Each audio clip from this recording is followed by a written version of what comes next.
ओम शांति। आज हम आपको सुनाने वाले हैं एक बहन का बहुत ही सुंदर अनुभव जिनका नाम कोमल रानी है।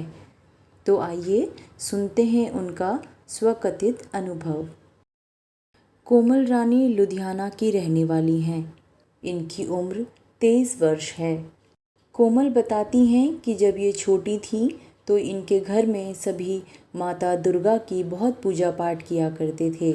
सभी माता रानी के बहुत बड़े भक्त थे। अपने घर वालों को माता रानी की पूजा पाठ करते देख कोमल ने भी माता रानी की पूजा पाठ करना आरंभ कर दिया। वह भी माता रानी की भक्त बन गई। वह घंटों माता रानी से अपने दिल की सारी बातें किया करती थीं, उनसे प्रेम के बोल बोला करती थीं। एक दिन वह माता रानी से इसी प्रकार अपनी दिल की बातें किया कर रही थीं, तभी उनका ध्यान माता रानी के हाथों पर पड़ा। उन्होंने देखा कि माता रानी के हाथों में जैसी लकीरें हैं वैसी ही लकीरें कोमल के हाथों में भी थीं। यह देख उन्हें बहुत खुशी हुई कि जिस प्रकार माता रानी का भाग्य है उनका भाग्य भी उतना ही उज्जवल होगा। तब वह केवल 14 वर्ष की थीं। कोमल बताती हैं कि रात को सोते वक्त उन्हें कई बार ऐसे सपने आया करते थे जिसमें वह देखती थीं कि माता रानी उनसे कुछ बातें कर रही हैं। वह माता रानी से बहुत प्रेम करती थीं और सिर्फ माता रानी से ही नहीं, वह सभी देवी देवताओं से बहुत प्रेम करती थीं। वो देवी देवताओं की बहुत बड़ी भक्त थीं। धीरे धीरे उन्होंने हनुमान चालीसा पढ़ना शुरू किया और उनका मन अब हनुमान जी के प्रेम में डूबने लगा। कोमल बताती हैं कि वो घंटों हनुमान जी की पूजा पाठ करने लगी। एक दिन उन्होंने अपने सपने में देखा कि हनुमान जी एक पिंजरे में बंद हैं और बहुत से लोग उन्हें घेर कर खड़े हुए हैं। सभी हनुमान जी से कुछ न कुछ पूछ रहे हैं। तो कोमल ने भी उनसे अपने दिल की कुछ बात पूछी। कोमल ने पूछा कि उनका होने वाला पति कैसा होगा। तो हनुमान जी ने उन्हें जवाब दिया कि वह विचित्र होगा। कोमल कहती हैं कि यह विचित्र शब्द उन्होंने पहले कभी नहीं सुना था।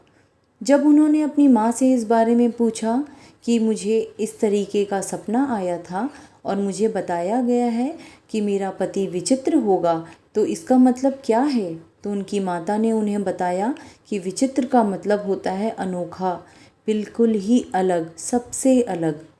तो कोमल ने सोचा, ऐसा विचित्र कोई होता है क्या? तब उनकी उम्र महज 15 वर्ष की थी। कोमल आगे बताती हैं कि एक बार वो टीवी देख रही थीं और टीवी पर एक सीरियल आ रहा था जिसका नाम था नीली छतरी वाले। उस टीवी प्रोग्राम को देखने के बाद कोमल का ध्यान शिवजी की ओर जाने लगा। अब वो शिवजी से प्रेम करने लगी, शिवजी की भक्ति करने लगी। तब तक उन्हें शिव और शंकर का ज्ञान नहीं था और वो शंकर जी को शिव मानकर उनकी पूजा पाठ करने लगी। कोमल बताती हैं कि बचपन से ही उन्हें ऐसे प्रश्न मन में उठते थे कि मैं कौन हूँ, मैं कहाँ से आई हूँ, मेरा अस्तित्व क्या है। और उन्हें हमेशा ऐसा लगता था कि वे और लोगों से बहुत अलग हैं। और धीरे धीरे शिव जी की पूजा करते करते वह शिव जी की भक्त बन गई। रोज़ मंदिर जाने लगी। उन्हें शिव जी की तरह बहुत खिंचाव होने लगा। वो अपने दिल की सारी बातें शिव जी से किया करती थीं। कोमल बताती हैं कि कई बार शिव जी से बातें करते हुए वो उनसे ये भी पूछा करती थीं कि आप धरती पर क्यों नहीं आते? जब श्री कृष्ण ने जन्म लिया, महावीर ने लिया, बुद्ध ने लिया, राम ने लिया, तो फिर आप क्यों नहीं आते? और इस तरह धीरे धीरे उनकी ज़िंदगी एक नया मोड़ लेने लगी। एक दिन कोमल अपनी माता जी के साथ छत पर गईं तो अचानक उनका ध्यान आसमान पर गया। आसमान बड़ा ही सुहावना लग रहा था। चारों तरफ बादल ही बादल थे। बीच में चमचमाता लाल सूरज दिख रहा था जिसकी किरणें आसमान को लाल कर रही थीं। इस दृश्य को देखकर कोमल को अजीब सा खिंचाव होने लगा। कोमल ने अपनी माता जी से कहा, माँ वो देखो, स्वर्ग का द्वार खुल गया। उनकी माताजी ने कहा, अरे नहीं पगली, ऐसा नहीं बोलते। कोमल कहती हैं कि उस दृश्य को देखकर उनकी नज़र हट नहीं रही थी। वो बहुत देर तक आकाश की तरफ ऐसे ही देखती रहीं। कोमल बताती हैं कि जब भी वो कभी आंखें बंद कर शिवलिंग का ध्यान करती थीं तो वह अपने आप को सफ़ेद कपड़ों में देखा करती थीं, जबकि तब तक कोमल भक्ति मार्ग पर चल रही थीं और भक्ति मार्ग में सफ़ेद कपड़ों को गलत माना जाता है। इसीलिए कोमल बार बार अपने आप को लाल कपड़े में देखना चाहती थीं, लेकिन ऐसा नहीं हो पा रहा था। वो जब भी शिवलिंग का ध्यान करती वो अपने आप को सफ़ेद कपड़े में ही देखा करती थीं। उन्हें समझ नहीं आ रहा था कि उनके साथ आखिर ये सब क्यों हो रहा है। इतनी कम उम्र में ही कोमल को भगवान की तरफ खिंचाव होने लगा। वह हर वक्त यही सोचती कि मुझे भगवान के करीब जाना है, मुझे मोक्ष चाहिए। धीरे धीरे कोमल शिवजी के प्रेम में डूबती चली गई और शिवजी को ही अपने पति के रूप में देखना चाहती थीं। उन्होंने अपनी माँ से इस बारे में कहा कि वह किसी से शादी नहीं करेंगी, सिर्फ शिवजी से ही शादी करेंगी। उनकी माताजी ने हंसते हुए कहा कि ऐसा कहीं होता भी है, लेकिन कोमल को इन सब बातों से कोई लेना देना नहीं था। वो तो शिवजी की दीवानी बन चुकी थीं। उस वक्त कोमल 12वीं की परीक्षा दे रही थीं, लेकिन घर की आर्थिक स्थिति कमज़ोर होने के कारण वह आगे अपनी पढ़ाई नहीं कर पाईं। तब उन्होंने नौकरी करने का मन बनाया। बहुत प्रयास करने के बाद भी उन्हें ढंग की नौकरी नहीं मिल रही थी। इस तरह उनके 3 साल बीत गए, लेकिन उनकी कहीं नौकरी नहीं लगी और वो बहुत उदास रहने लगीं। एक दिन कोमल अपने घर में टीवी देख रही थी और यूं ही रिमोट पकड़कर चैनल चेंज कर रही थी कि अचानक उनके सामने पीस ऑफ माइंड चैनल अपने आप लग गया। कोमल कहती हैं कि मुझे पता नहीं क्या हुआ कि मेरे हाथ वहीं की वहीं थम गए और मैं एकदम मूर्ति की तरह बैठकर बहुत ही ध्यान से इस चैनल को देखने लगी। इस चैनल को देखते वक्त मेरे मन में बहुत शांति और खुशी महसूस हो रही थी। चैनल पर बताया जा रहा था कि भगवान धरती पर आ गए हैं, शिव बाबा का ज्ञान दिया जा रहा था। ये सब देखते ही मैं इतनी खुश हुई कि मैं अपनी खुशी बता नहीं सकती।